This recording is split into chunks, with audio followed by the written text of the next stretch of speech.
그것은 성경에 나옵니다. 히브리어로 축복의 의미가 있는데 거기에 신비가 있습니다. 신비의 책에서 제자가 무릎을 꿇고 오랫동안 거기에 머물러 있는 선생님을 발견합니다. 당신이 이 예배 중에 무릎을 꿇고 있는 것을 봤습니다. 저는 그 목적을 알지 못합니다. 왜 무릎을 꿇습니까? 좋은 질문이다. 왜 무릎을 꿇을까? 무릎을 꿇는 것은 자신을 낮추는 것이다. 자신을 겸손히 하는 것이다. 무릎을 꿇는 것은 복종하는 행위이다. 다른 대상 앞에 복종하는 것을 의미한다.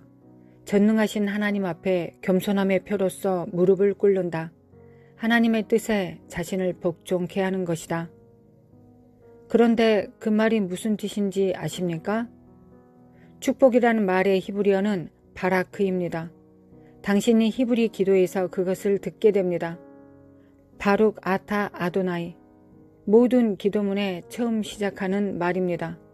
에레미야의 서기는 바룩이며 축복과 같은 단어에서 나왔습니다. 바라크는 단순히 축복한다는 의미가 아니라 이중적인 의미를 가지고 있습니다. 그것은 무릎을 꿇는다는 의미이기도 합니다. 어느 누구보다도 더 축복하는 사람이 누구입니까? 축복하는 것은 누구의 본성입니까? 네, 바로 하나님이십니다. 그분이 주신 가장 큰 축복은 무엇입니까? 구원, 구속, 영생입니다.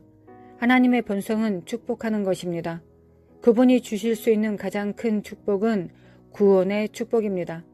그러나 축복하기 위해서 히브리어로 바라크하기 위해서 그것이 의미하는 바를 기억하십시오. 그것은 무릎을 꿇는다는 것을 의미합니다.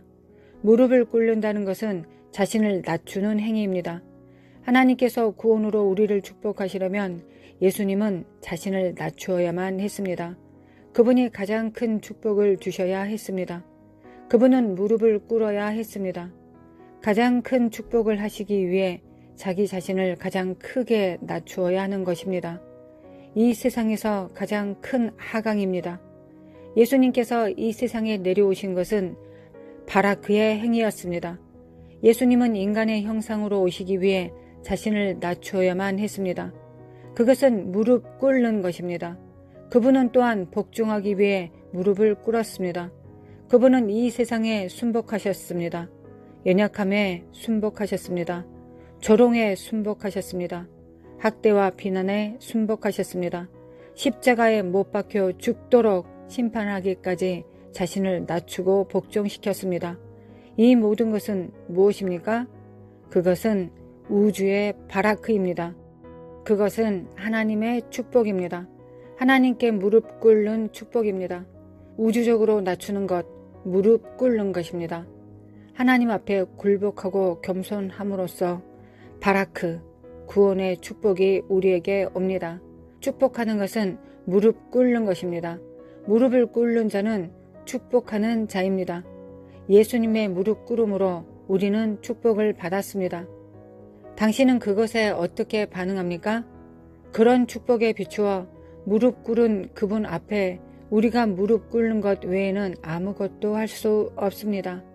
우리 자신을 복종시켜 구원받을 수 있습니다. 당신은 누구를 축복해야 합니까? 오늘 당신은 누군가를 축복하기 원합니다. 당신이 축복하는 방법은 자신을 낮추는 것입니다. 자신을 겸손케 하는 것입니다. 하나님 앞에 자신을 더 많이 낮출수록 당신은 다른 사람들을 축복하게 될 것입니다. 왜냐하면 당신이 하는 대로 축복이 풀어집니다. 당신이 무릎 꿇는 대로 축복하는 사람이 무릎을 꿇을 뿐만 아니라 축복을 받는 사람도 무릎을 꿇게 됩니다. 하나님의 축복을 원하십니까? 그러면 바라크의 비밀을 배우십시오. 하나님의 뜻에 자신을 겸손히 무릎 꿇으십시오. 하나님께서 원하시는 것에 복종하십시오. 모든 일에 겸손하십시오. 자신이 아니라 하나님께 영광을 돌리십시오. 다른 사람들을 축복하십시오. 다른 사람들 앞에서 겸손하십시오. 그들을 축복하십시오. 그러면 당신의 삶에서 다른 사람을 위한 축복을 풀어줄 뿐만 아니라 당신은 실제로 축복, 하나님의 바라크를 받을 문을 열게 될 것입니다. 당신의 축복은 전능하신 하나님께 무릎 꿇는 것에서 오기 때문입니다.